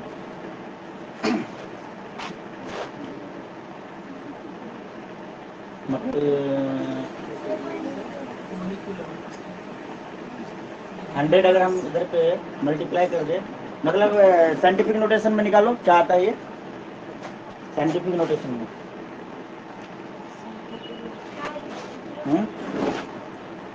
100 से मल्टीप्लाई कर देते हैं, 100 से डिवाइड कर देते हैं इसको, 100 से नहीं 0 पॉइंट नहीं, 100 से मल्टीप्लाई डिवाइडेड बाय 100 से डिवाइड, ठीक है, 10 टू द पावर माइनस 3। ये देखो 25 जा हो गया, तो 5 into 10 to the power minus 5, नहीं समझे? और ये 10 टू द पावर 2 ऊपर जाएगा तो माइनस नहीं हो जाएगा, 5 इंटू 10 टू द पावर 0.5। ये साइंटिफिक नोटेशन नहीं हुआ, A.B कुछ वैल्यू होना चाहिए, A.B into 10 to the power C, मतलब ऐसे 2 into 10 to the power something, इस टाइप से होना चाहिए साइंटिफिक नोटेशन में। नहीं समझा? फिजिक्स पढ़े थे 11th का, मेरे पास नहीं पढ़े थे, सिखाया था मैंने साइंटिफिक नोटेशन क्या होता है, याद आया? जहाँ पे एरर वगैरह बहुत सारा चीज था, तो इसको ऐसे लिखेंगे। तुम हमेशा सोचते होंगे कि यार ये ऐसे क्यों करता है, डायरेक्ट यूज क्यों नहीं कर लेता, बुक में ये काट के ऐसे करके क्यों बना के देता है, ऐसे करके लिखना होता है, ठीक है। अभी इसका यूनिट क्या हो जाएगा, के मोल पर सेकेंड, हाँ किलो मोल, हाँ पर सेकेंड, ठीक है। अब देखो ROR अब निकालो, अब निकल जाएगा एकदम आसानी से। ROR क्या हो जाएगा, रेट ऑफ रिएक्शन लिखूं या तुम लिखोगे, मैं लिखूं या तुम लिखोगे? रेट ऑफ रिएक्शन क्या हो जाएगा, change in moles of SO2 divided by change in time, change in time minus sign के साथ, तो बोलोगे कि सर ये क्या लिख दी, ये तो पढ़े नहीं था। अरे वही चीज है, but by same same difference is 31 आया बात समझ में? नहीं आया समझ में? dt रिएक्शन 2 मल्टीप्लाई चेंज तो है, change in mole of the SO2। मोल ही तो चेंज हो रहा है, डिग्रीज जो हो रहा है, घट जो रहा है, मोल ही तो चेंज हो रहा है। तो ऐसे भी लिखा हुआ मतलब लिख दे दे तो कंफ्यूज नहीं होना, एक ही बात नहीं समझी पीजीबी, ये हो गया। और ये इक्वल टू किसका हो जाएगा? मेरे पास तो जगह नहीं है, फिर भी कोशिश करता हूँ उसी में लिखने का। ये हो जाएगा प्लस डी अपॉन 2dt होगा ना रे, 2dt।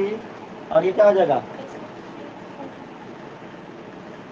एक सेकंड और सुनो, यहाँ पे सुनो थोड़ा सा गलती हुआ, NSO2 लिखो, मतलब N है number of mole, mole of SO2, मतलब इस टाइप से लिखते हैं। और यहाँ पे क्या लिखेंगे? NSO3, मतलब ऐसे लिख रहा हूँ, देखो NSO2 NSO3, मतलब इस प्रकार से लिख रहा हूँ। मतलब यहाँ पे जगह करना है, इसलिए थोड़ा बीजेपी का टाइप का लग रहा है। समझ में आ गया? मोल की बात कर रहे हैं, मोल चेंज हो रहा है, कुछ भी नहीं है, वही चीज है। ठीक है, नहीं भी लिखेंगे तो दिक्कत नहीं होगा, परंतु लिखेंगे तो थोड़ा अच्छा लगेगा। हो गया, मिटा दें अब इसको। ये मैंने ऊपर में बड़ा करके इसलिए लिख दिया ताकि मतलब तुम यहाँ पे लिखो, यहाँ पे जगह कम था, इसलिए मैंने जीजापीटी ना हो इसलिए। ठीक है, रुक जाओ, मिटाते मिटाते बचा।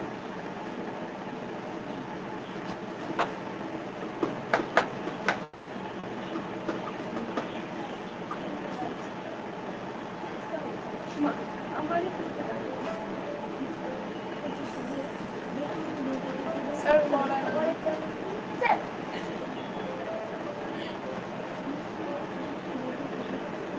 हाँ हेलो, हाँ क्लास में 9 तारीख के यहाँ का थी पटना में, 9 तारीख के थी पटना में। दाद बेर टाइम ये तो लास्टे बेर भरल से के बाद नहीं हेतै, कहीं गलती है उससे। हाँ DLED बराबर अगर B.Ed के बराबर अगर वैल्यू भऽ जेतै अभी तो बंद भऽ जेतै, लास्ट बेर छै, सब जगह बंद भऽ गेलै, बिहारेटा में भऽ रहल छै।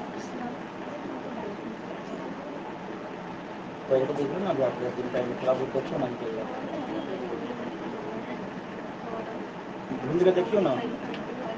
अच्छा ठीक है, हम भेज देब, हमरा मैसेज करब तब भेज देब, अपने मने नहीं चल जाता, अहाँके अपना काम से पूछो तो रहत तब ना। क्लास में छी रहै छी तऽ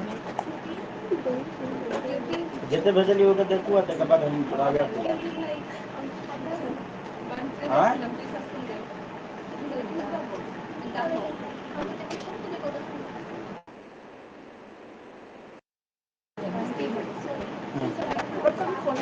क्या गौरव का न्यूज़ की मम्मी का है। उसके गौरव के नाम से सेव किया, उसकी मम्मी का नाम नहीं सेव किया। अच्छा नहीं लगता।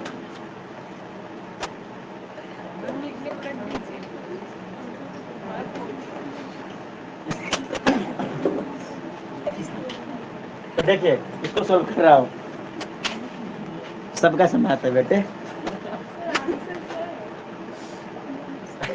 कितना दिया हुआ है? अभी अभी हमने निकाला 5 × 10⁻⁻5 निकाला था ना। तो मतलब जो कंसंट्रेशन है of mole of the SO2 ये कितना था बोलो? 5 × 10⁻⁻5 डिवाइडेड बाय देखो 2dt। तो dt तो नहीं लिखेंगे, मतलब खत्म, क्योंकि एक इंस्टेंट पे चेक हो रहा है। तो डिवाइडेड बाय 2 इक्वल टू क्या हो जाएगा? प्लस DnSO3, थोड़ा नीचे लिखाएगा, डिवाइडेड बाय 2 से 2 नानी के घर गया तो इधर डायरेक्ट तो आ गया। ये कितना आ गया? 5 × 10⁻⁵। और ये जो आ गया तुम्हारा, ये मोल आया, क्या आया? मोल। अब हम क्या करेंगे, इसका केजी में निकालेंगे। तो पहले क्या किए थे, मोलिकुलर वेट से उसको डिवाइड कर दिया था, अब क्या कर देंगे, इनटू कर देंगे। समझ में आया क्यों? इनटू कर देंगे तो ये आ जाएगा तुम्हारा DWSO3। मेरे बात समझ में? अभी मोल फ्री रहा, बदल गया ना। अरे पहले मोल था, अभी वेट बन गया, नहीं समझे? क्योंकि मल्टीप्लाई कर दिया। ठीक है, आया समझ में? यही होगा तुम्हारा आंसर। इसका अब यूनिट क्या हो जाएगा? KG per second. हाँ, डिवाइडेड बाय dt, dt यहाँ पे रहेगा, यहाँ पे dt रहेगा। समझाओ यार इसको, क्या यार 12 के बच्चे बोल रहे 80 कहाँ से आ गया। पहले क्या दिया था, केजी में दिया था, उधर देख सबसे पहला स्टेप देख, 80 से क्या किए थे, डिवाइड किए थे। ठीक है, तो उसको सुनो, SO2 का जो दिया हुआ था, अभी तो CO2 है ना, SO3 है। पहले क्या था, पहले SO2 था ना, RODA। सॉरी गलती हुआ था, पहले 64 से डिवाइड किया था। हाँ वो मैंने बताना ये बात भूल गया, चलो 64 से डिवाइड किया था, क्यों, क्योंकि SO2 दिया हुआ था, तो हमने निकाल लिया केजी में, सॉरी मोल में निकाल लिया, के मोल पर सेकंड निकाल लिया, केजी में दिया हुआ था केजी पर सेकंड, तो हमने किलो मोल पर सेकंड में निकाल लिया।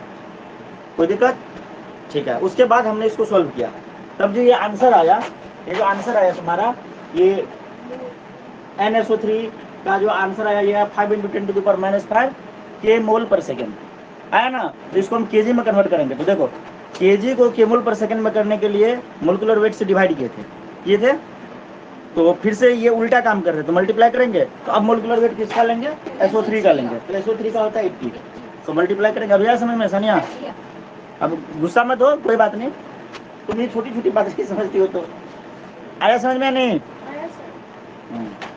× 10⁻⁷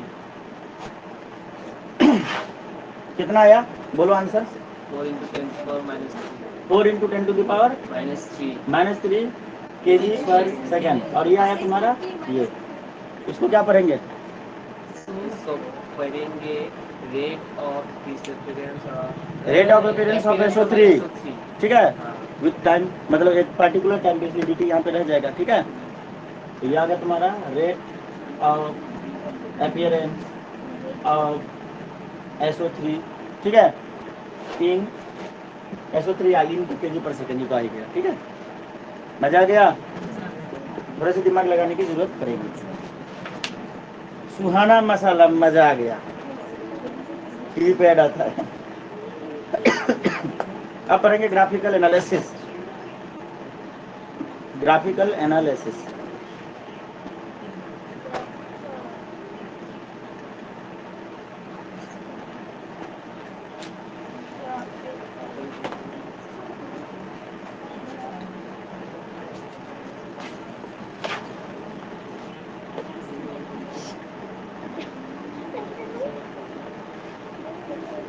आ रहा कुछ समझ में, ग्राफ नहीं आ रहा कुछ भी, 3 ग्राफ बने हुए हैं।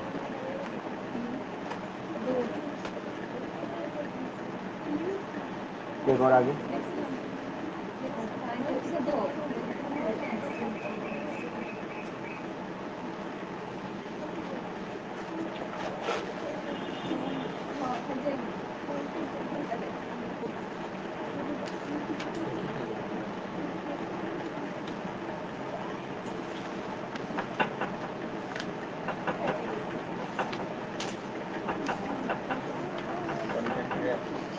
ज़्यादा नहीं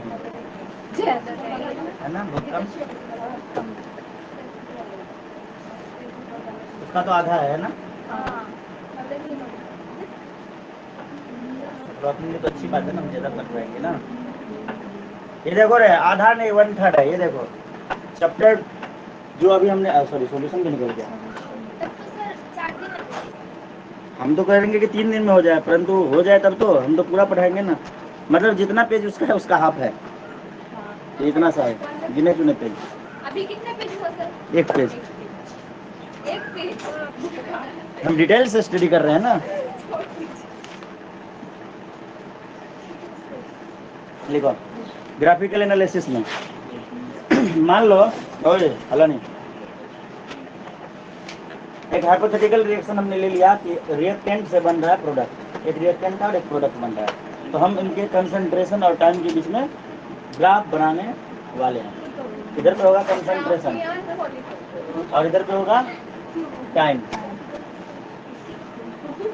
बातें मौत करिए, ठीक है। तो ये देखिए, मान लीजिए कि शुरुआत में इसका कंसंट्रेशन C0 था, कोई रिएक्शन स्टार्ट हो रहा है, इसका कंसंट्रेशन C0 था, रिएक्टेंट की बात कर रहा हूँ, किसके, रिएक्टेंट की बात कर रहा हूँ।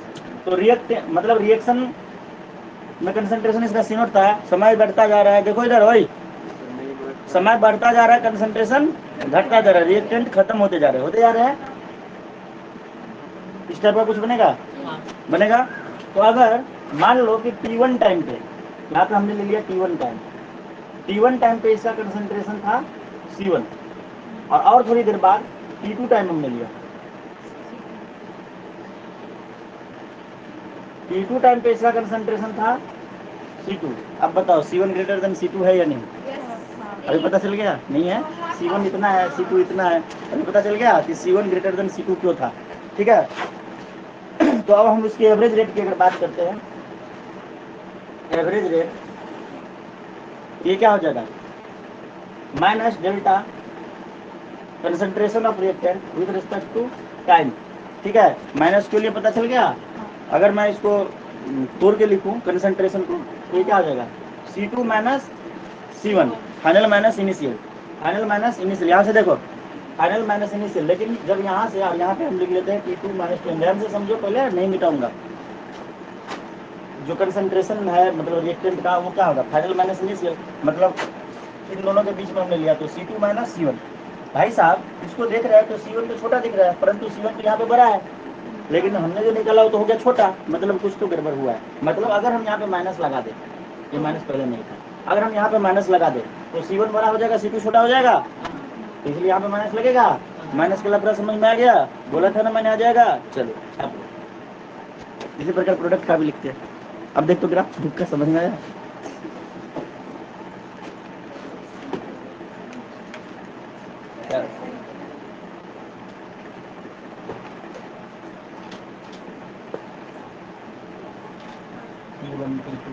ठीक है, सब आ जाएगा समझ में। उसमें ग्राफ में कचरा करके पूरा लिख रखा है, इसलिए पहले देख के डर गए क्या।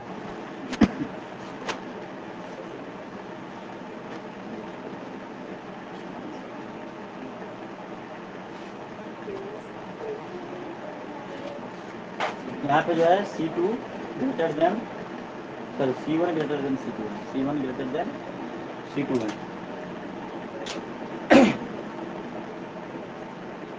अब हम निकालेंगे इंस्टेंटेनियस रेट इसका। क्या निकालेंगे, instantaneous rate. Instantaneous rate, instantaneous rate जो निकालेंगे तो डेल्टा T टेंड्स टू 0 हो जाएगा। हाँ बोलो, डेल्टा 2 टेंड्स टू 0 हो जाएगा, और ये कितना हो जाएगा, माइनस dr/dt। ठीक है, और डेल्टा T टेंड्स टू हो जाएगा 0, तो मतलब dt इसलिए लगा दिया क्योंकि हम मतलब एक गिवन इंस्टेंट पे देख रहे हैं। ठीक है, बहुत अच्छा। इंस्टेंटेनियस स्लोप का रेट क्या होगा, मतलब स्लोप कैसा होगा। जैसे ये एवरेज का तो तुमने बना लिया, लेकिन इंस्टेंटेनियस का तो हम क्या करेंगे, देखो थोड़ा सा ध्यान से देखो, इसको समझो। एक पार्टिकुलर पॉइंट हमने यहाँ पे सिलेक्ट कर लिया, ठीक है, थोड़ा सा बुक का देखो। एक कोई पार्टिकुलर टाइम हमने सिलेक्ट कर लिया, जो टाइम टी है, क्या है, मान लो टाइम टी है, ये टाइम टी है। हेलो जी,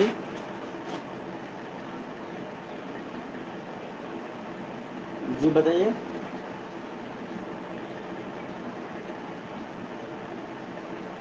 ऑनलाइन हम नहीं कर पाएंगे, आप एजेंट को भेजिए हमारे एड्रेस पे, फिर हम कर पाएंगे।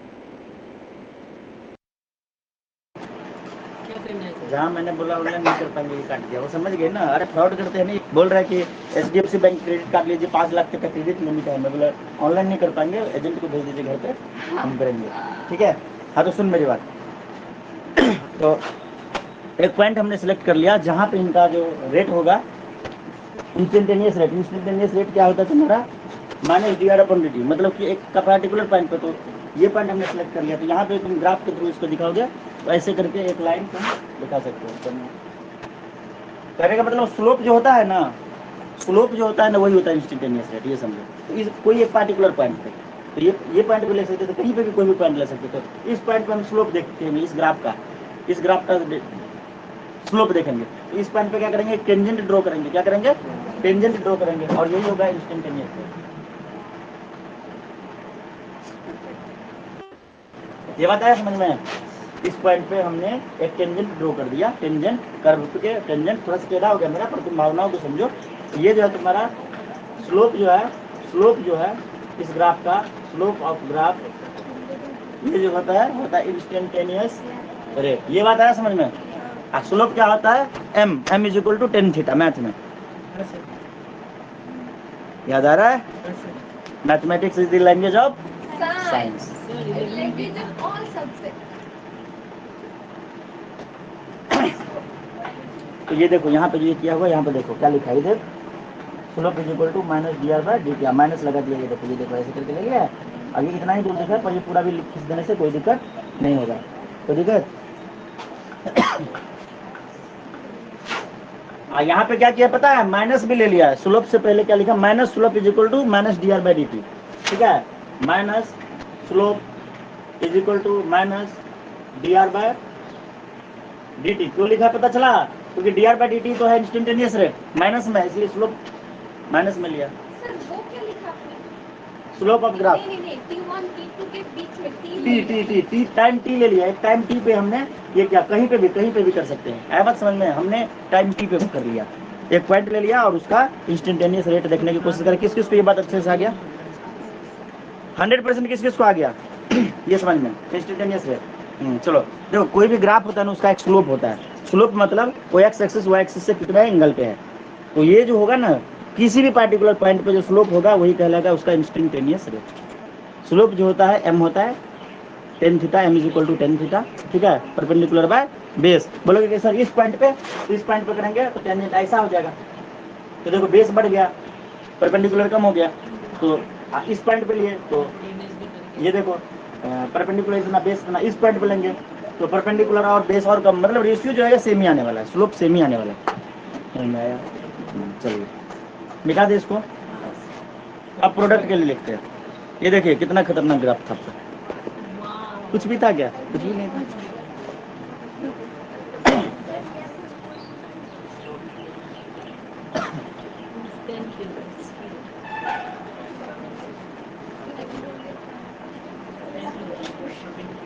प्रोडक्ट के लिए देखो, concentration versus time graph draw कर रहे। क्या हो रहा है? क्या हुआ? कभी कभी मैं सोचता हूँ यार, इतना सीधा लाइन कैसे हो जाता है? बचपन में तो लिखता था तो ऐसे भाग जाता था, मारते थे टीचर। हाँ, कितना मार खाना पड़ता था। तो देखो रे बच्चों, कुछ नहीं है। कंसंट्रेशन ये है, टाइम ये है। ध्यान से देखिए, मान लीजिए एक समय था, प्रोडक्ट बना, पहले रिएक्टेंट था, तो कंसंट्रेशन हमारे पास बहुत ज्यादा था, इसलिए यहाँ से शुरू किए थे। अभी प्रोडक्ट है, प्रोडक्ट तो अभी बना नहीं है, बनने स्टार्ट हो रहा है, तो जीरो से स्टार्ट होगा। नया बात समझ में? रिएक्शन के लिए चलो कमांड दे दिया, हाँ भाई अब रिएक्शन स्टार्ट, तो समय बढ़ता जाएगा और प्रोडक्ट बढ़ता जाएगा, रिएक्टेंट का कंसंट्रेशन घटता जाएगा। मतलब ऐसे कैसे बनेगा? हाँ बोलो, बनेगा। ये हो गया, ग्राफ हो गया। अब हम देखते हैं ये वाला प्लस क्यों होता है। सवाल ये भी था ना कि हमने टाइम t1 ले लिया, t1 टाइम पे इसका कंसंट्रेशन है c1। कितना है? c1।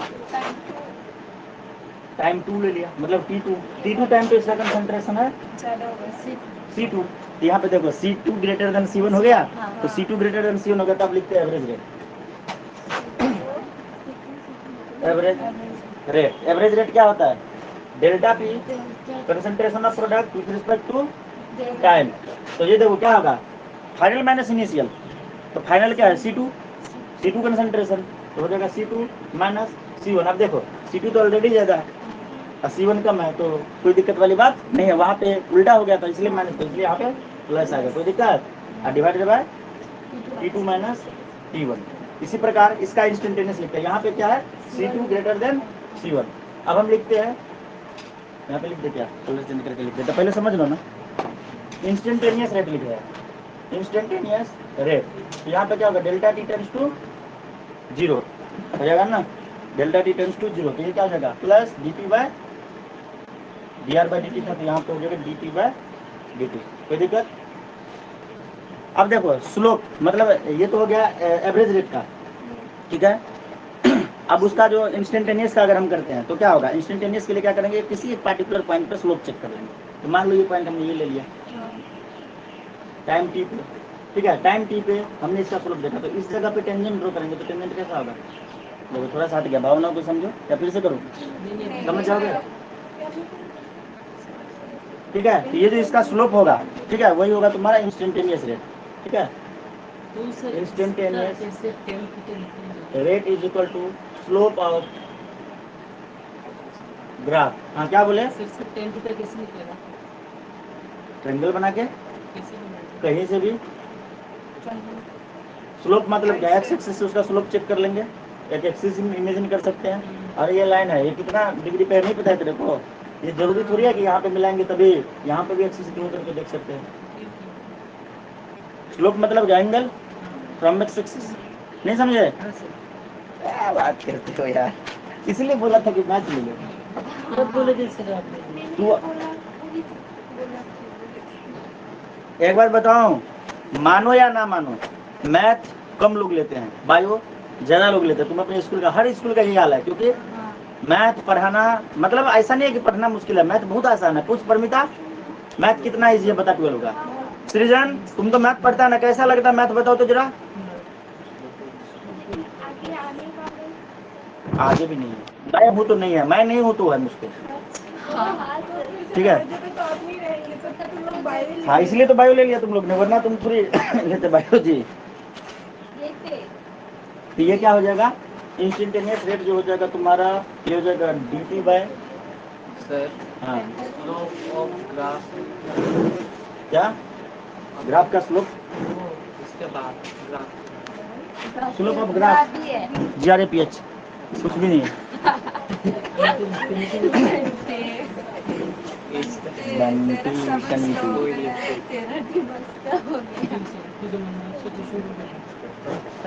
अब हम बात करेंगे पीकू के बारे में, नहीं पीकू के क्वेश्चन के बारे में। ये यहाँ पर डॉक्टर यूनिट पूछ रही थी ना तू, अब रेट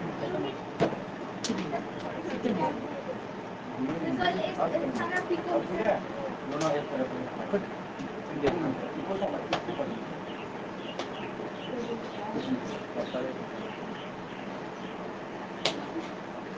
पता है, तुम सारे बच्चे आते थे तो अच्छा लगता था, तानिया तो नहीं आ रही, और उसके बाद रतन टाटा भी ऑनलाइन आ जाता है। रतन क्यों हमने आता है? इन लोग को ना अब परमिशन बंद करना पड़ेगा, परमिशन बस तानिया को मिलेगा ऑनलाइन का, बाकी जो आएगा उसको रिमूव कर दिया जाएगा। मान लो कि तुम्हें हम मतलब फायदा दे रहे हैं, तो इसका मतलब थोड़ी है कि तुम हर दिन घर से ही पढ़ लोगे। ऑनलाइन क्लास का फीस ज्यादा है, तुम्हें पता नहीं है उसमें। सर आपका तो सेम ही मेहनत होता है, नहीं बात अलग है, ऑफलाइन आओगे तो थोड़ा हमें भी तो अच्छा लगता है ना कि बच्चे हैं। नहीं समझ में इक्वल आता है मेरे क्लास में। हाँ तो ये हो सकता है, लेकिन स्पीड अगर तुम्हारा अच्छा है तो कुछ नहीं। और नेट का प्रॉब्लम भी नहीं होता, पता है क्यों? क्योंकि हमारे पास दोनों फैसिलिटी है, अगर नेट का प्रॉब्लम हो तो लिंक कर दे और रिकॉर्डिंग बाद में देख ले। अब बोलोगे सर क्वेश्चन कैसे पूछेंगे, तो मेरे क्लास में क्वेश्चन आता ही नहीं है दिमाग में, और जो आता है वो पहले से लिखा रहता है। नहीं आ समझ में? तुम जो चीज सोचोगे वो तो पहले ही मैंने बता दिया। लिखो unit of rate, unit of rate, unique नहीं unit, UNIT, unit of rate of reaction. हाँ ये देखो वही लड़की है, यहाँ तक अभी आए है ना। अब 2 पेज खत्म होने वाला है, हाँ 2 पेज हो गया, ये ग्राफ तो हो गया इंस्टेंटेनियस का, 2 पेज हो गया रे, समझा?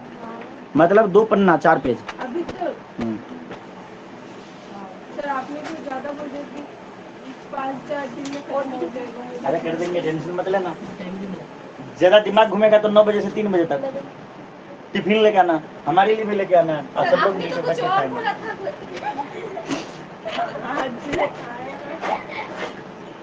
यूनिट अच्छा आज कुछ होने वाला था क्या? हाँ, आपको बोलने वाली थी। Unit of rate of reaction. तो देखो ये क्या होता है, पहली बात कि रेट क्या होता है, रेट होता है चेंज इन कंसंट्रेशन ऑफ, अच्छा एक चीज, चेंज इन कंसंट्रेशन भी होता है, और पता है चेंज इन प्रेशर भी होता है। ये बात बताना तुमको को बहुत भूल गया था, ठीक है? चेंज इन प्रेशर, अगर प्रेशर के टर्म में दिया रहे तो भी होता है, या तो ये या तो ये, या तो चेंज इन कंसंट्रेशन या तो change in pressure, divided by change in time. ठीक है, तो यूनिट क्या हो जाएगा इसका, यूनिट ऑफ रेट हो जाएगा मोलरिटी पर टाइम। हाँ तो टाइम को सेकंड में लेते हैं, ठीक है, तो मोलरिटी पर सेकंड भी ले सकते हैं, मोलरिटी पर सेकंड। अच्छा और सुनो, अगर हमने प्रेशर ले लिया तब क्या हो जाएगा, एटीएम पर सेकंड। अब बात समझ में, तो ऐसा भी हो सकता है, या तो ये या तो ये। तो क्या करें, स्टॉप किया जाए अभी, काम किया जाए? तुम लोग क्या चाहते और पढ़ेंगे? कितना पेज हुआ, 4 पेज हुआ? 1 2 3 4 5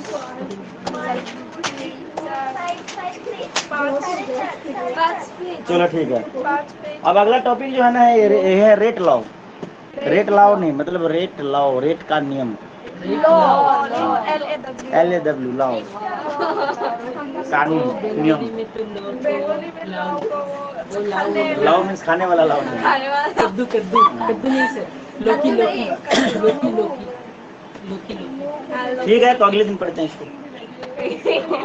ठीक है सर जी, इसको अगले दिन पढ़ते हैं। हो जा रही है। आज की क्लास में इतना ही। जय हिंद, जय भारत। Daí,